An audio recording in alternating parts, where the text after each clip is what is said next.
గౌరవనీయులైన మాజీ శాసనసభ్యులు ఇంకా రాష్ట్ర స్థాయి నాయకులు, వివిధ కార్పొరేషన్ల చైర్మన్లు, హైదరాబాద్ నగర నాయకులు, మా కార్పొరేటర్లు పేరు పేరున అందరికీ ముందుగా హృదయపూర్వకంగా ధన్యవాదాలు. సరే, గత 2 ఏళ్లుగా తమ అసమర్థ పరిపాలన వైఫల్యాల నుండి ప్రజల దృష్టి మరల్చడానికి ఒకటి తర్వాత ఒకటి ఏవైతే కొన్ని కాలక్షేప కథా చిత్రాలు నడుపుతూ ఉన్నారో ఆ కాలక్షేప కథా చిత్రాల్లో భాగంగా, పరంపరలో భాగంగా ఇవాళ నాకు కూడా ఏదో నోటీసులు ఇచ్చి టెలిఫోన్ ట్యాపింగ్ మీద ఏదో విచారణ చేస్తామని చెప్పి పోలీస్ శాఖ వాళ్ళు పిలవడం జరిగింది. ఆ విచారణకు పూర్తిగా సహకరించి దాదాపు 7-7:30 గంటలు వారు అడిగిన అన్ని ప్రశ్నలకు కూడా సమాధానం చెప్పి నేను మీ దగ్గరికి వస్తూ ఉన్నాను. మొట్టమొదటి మాట ఏమంటే నేను వారిని సూటిగా అడిగాను. గత 2 సంవత్సరాలుగా మీరు ఈ విచారణ కొనసాగిస్తూ ఉన్నారు.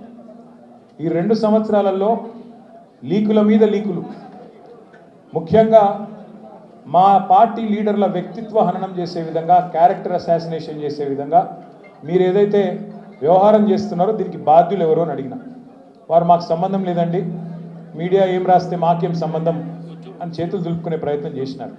వారిని నేను సూటిగా అడిగాను, మీరు గత 2 సంవత్సరాలుగా మీరు ప్రతిసారి విచారణ పేరిట లేకపోతే ఏదో ఒక లీక్ ఇవ్వడము, లేదా విచారణకు పిలవకపోయినా ఏదో జరిగింది అంటూ మీరు లీక్ ఇవ్వడం, తెల్లారి హెడ్లైన్ కావడం, దానివల్ల ప్రజలు మరి నిజం అనుకొని భ్రమించే కొన్ని పరిస్థితులు వచ్చినాయి. ఇది మంచిది కాదు అని చెప్పిన వారిని సూటిగా అడిగిన నేను. మీరు అంటా ఉన్నారు, పేపర్లు రాస్తూ ఉన్నాయి, కొన్ని యూట్యూబ్ ఛానళ్ళు మరి ఇష్టం వచ్చినట్టు మాట్లాడుతున్నారు. కొంతమంది చాలా నా మాట అన్నాక నాకే సిగ్గు ఉంది.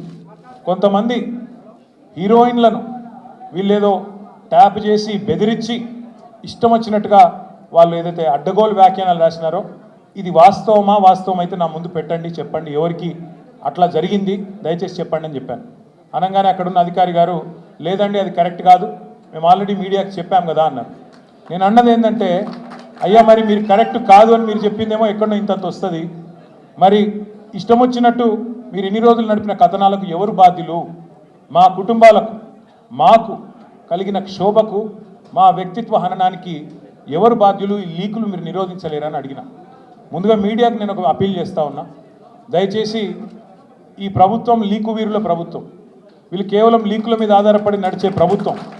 ఈ ప్రభుత్వం ఇచ్చే అడ్డగోలు లీకులను దయచేసి మీడియా కూడా మీరు ఇష్టానుసారంగా ప్రచురించకండి, దానిలో వాస్తవం ఎంత అవాస్తవం ఎంత ఒకసారి దయచేసి చెక్ చేసుకోండి అని చెప్పి నా ప్రార్థన.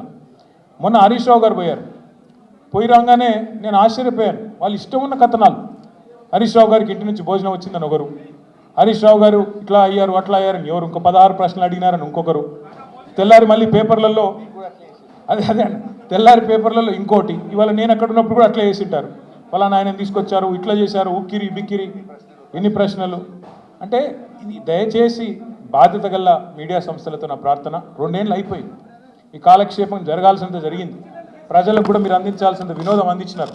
కానీ ఇకనైనా దయచేసి 1-2 సార్లు, ఎందుకంటే మాకు కూడా కుటుంబాలు ఉన్నాయి, మాకు కూడా అభిమానులు ఉన్నారు, మాకు కూడా కార్యకర్తలు ఉన్నారు, మాకు కూడా నియోజకవర్గాలు ఉన్నాయి, మాకు ఓట్లు వేసిన ప్రజలు ఉన్నారు, వాళ్ళు బాధపడతారు. ఇష్టం వచ్చినట్టు మీరు ఇట్లా వండి వార్చవద్దని చెప్పి నెంబర్ 1.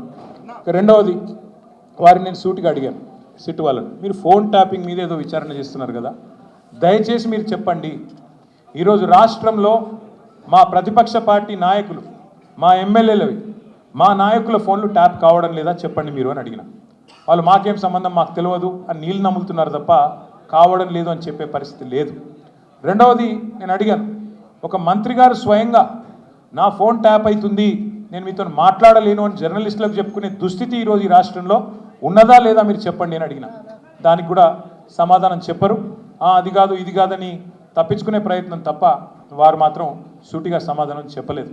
కానీ ఒక ధారావాహికగా మాదిరిగా ఏదైతే నడుపుతున్నారో, ఒక సీరియల్ లాగా ఏదైతే నడుపుతున్నారో అదే పరంపరలో అడిగిన ప్రశ్ననే అడుగుడు, మళ్ళీ అడుగుడు, ఒక 300 పేర్లు చదువుడు, ఈయన తెలుసా ఫలానా ఆయన తెలుసా, దాంతోనే 2-3 గంటలు టైంపాస్ చేసుడు తప్ప అక్కడ విషయం ఏమీ లేదు. వారికి కూడా తెలుసు ఆ విషయం.